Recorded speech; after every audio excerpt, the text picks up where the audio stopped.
اعوذ باللہ من الشیطان الرجیم بسم اللہ الرحمن الرحیم وہو علی کل شیء قدیر، اور وہ ہر چیز پر قدرت رکھتا ہے۔ السلام علیکم اسٹوڈنٹس، امید بخیر۔ آج ہم جماعت دہم کی اردو درسی کتاب کے سبق نمبر 5 پرستان کی شہزادی کے صفحہ نمبر 32، 33 اور 34 کی خواندگی، معنی و مفاہیم، سیاق و سباق، تشریح بما حوالہ کریں گے۔ اسٹوڈنٹس، حوالہ متن میں آپ سب سے پہلے مصنف کے تعارف کا فہم حاصل کر چکے ہیں۔ جب آپ پیراگراف کی تشریح شروع کریں گے، سب سے پہلے آپ سبق کا نام لکھیں گے۔ سبق کا نام پرستان کی شہزادی، مصنف کا نام اشرف صبوحی، ماخذ دلی کی چند عجیب ہستیاں۔ اس سے آگے آپ مشکل الفاظ کے معنی لکھیں گے۔ آپ کی سہولت کے لیے یہاں الفاظ کے معنی لکھ دیے گئے ہیں، ساتھ ساتھ آپ تشریح میں بھی فالو کیجئے، یاد کیجئے۔ اس سبق کے معنی کو اچھے طریقے سے یاد کرنا ضروری ہے۔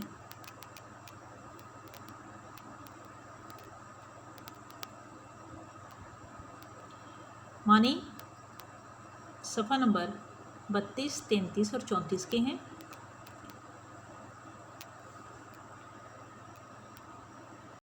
اسٹوڈنٹس، صفحہ نمبر 32 کھولیے، لکھنے سے متعلقہ قلم اپنے ہاتھ میں رکھیے۔ سب سے پہلے جانتے ہیں کہ اس سے پہلے صفحہ نمبر 29، 30 اور 31 میں کہانی نے کیا موڑ لیا۔ شاباش، لگتا ہے آپ کو یہ کہانی واقعی بہت اچھی لگی ہے جو آپ یہ کہانی سنا رہے ہیں۔ جی ہاں، بالکل۔ سیدانی بھی ایک معزز گھرانے کی عورت تھی۔ مغلانی کا پیشہ اختیار کیا، خوب کمایا، خوب خرچ کیا، مستقبل کی فکر نہ کی، کام میں مہارت تھی۔ نواب عاصم الدولہ کی اکلوتی بیٹی کی شادی ہو رہی تھی۔ ان دنوں کام بہت زوروں پر تھا۔ پرستان سے کچھ پریزادے آئے اور سیدانی بی کو پیغام ملا کہ سرکار نے بلایا ہے۔ وہ بونٹ پلاؤ دم پر ہی چھوڑ کر پینس میں سوار ہوتی ہے۔ پھر اسے کچھ فکر لاحق ہوتی ہے کہ اتنی دیر ہو گئی ہے، کوئی آواز نہیں آئی، ہٹو بچاؤ وغیرہ۔ تو وہ کہاروں سے مخاطب ہو کہتی ہے، ایک کمبختو، منہ سے پھوٹو، مجھے کہاں لے جا رہے ہو؟ ایسی کون سی ستیاناسی سرکار ہے؟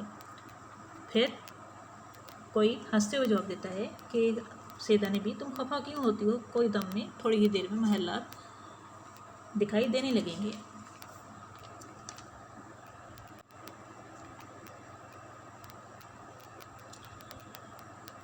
ایسے میں سیدانی بھی اپنا بتاتی ہیں، اپنا احساس بتاتی ہیں کہ ان کو کیا احساس ہوا۔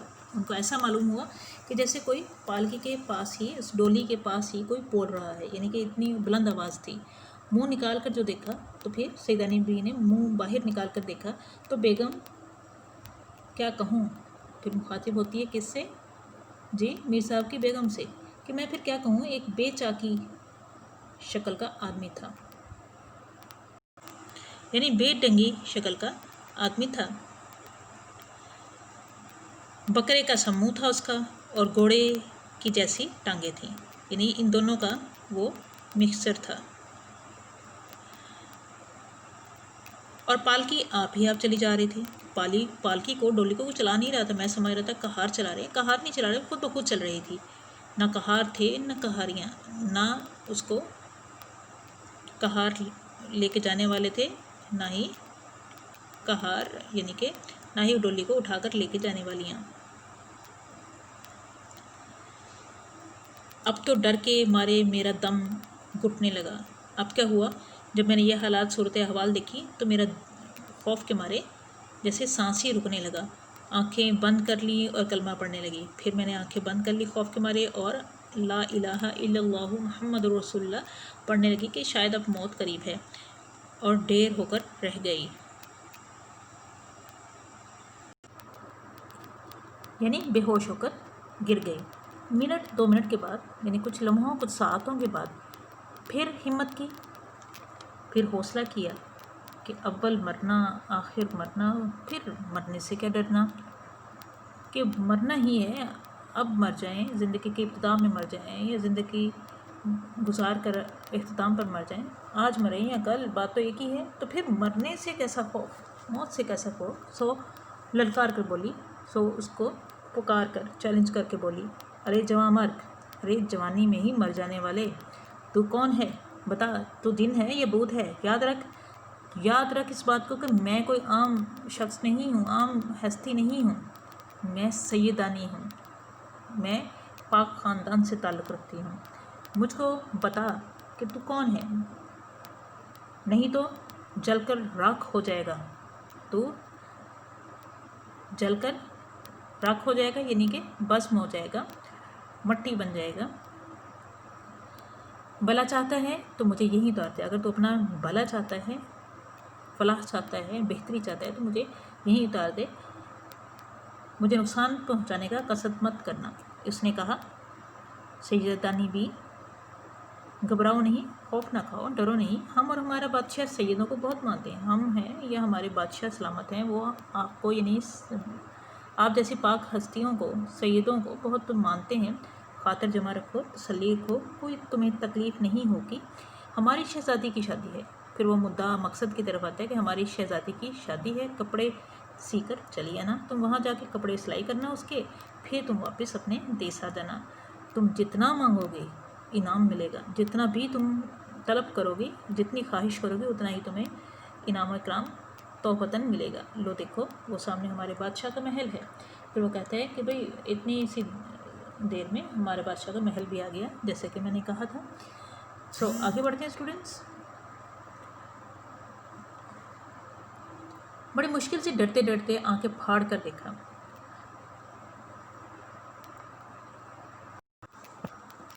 یعنی حیران ہو کر دیکھا، تو واقعی پالکی یعنی ڈولی ایک عالیشان دروازے پر رکھی تھی، یعنی کہ شاندار دروازے پر، بڑے باروں والے شان والے دروازے پر، عظیم الشان دروازے پر رکھی ہوئی تھی۔ روشنی ایسی تھی کہ دن معلوم ہوتا تھا، لگتا ہی نہیں تھا کہ یہ رات ہے یا کون سا وقت ہے، روشنی ایسی تھی کہ دن معلوم ہوتا تھا۔ سوئی گر پڑے، اگر سوئی بھی گر پڑے تو اٹھا لو، اٹھانے میں کوئی مذائقہ نہیں، آپ کو آسانی سے مل جائے گی، اس قدر روشنی تھی۔ اور مزہ یہ کہ سورج تھا نہ چاند، دیکھیے نہ سورج نکلا تھا نہ چاند، نہ جانے روشنی اس قدر کیسے تھی۔ اور مزید دیکھیے سورج چاند تو ایک طرف، نہ فانوس تھا، جھاڑ یا قندیل کو کہتے ہیں جس میں روشنیاں لگائی جاتی ہیں، نہ لالٹین تھی، نہ فانوس تھا، نہ لالٹین تھی۔ چوبدار کہتے ہیں ڈنڈا بردار کو، یا باریدار کہتے ہیں پہرے دار کو۔ سو چوبدار ڈنڈا بردار، باریدار پہرے دار مرد ہیں جو ادھر کے ادھر دوڑ رہے تھے، یعنی اپنے کاموں میں لگے ہوئے تھے۔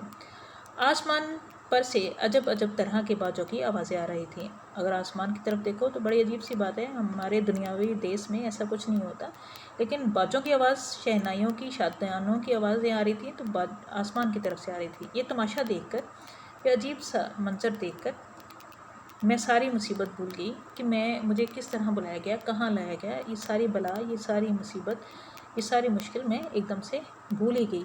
میں ششدر تھی، حیران تھی، ششدر تھی کہ کس بادشاہ کا محل ہے، ایسا کون سا بادشاہ ہے جس کا یہ محل ہے، یہ گہما گہمی تو ہمارے بادشاہ کے ہاں بھی نہیں ہوتی، یہ چہل پہل یہ رونق تو ہمارے دیس کے بادشاہوں کے ہاں بھی نہیں ہوتی، چاہے وہ جتنے مرضی روب داب رکھتے ہوں۔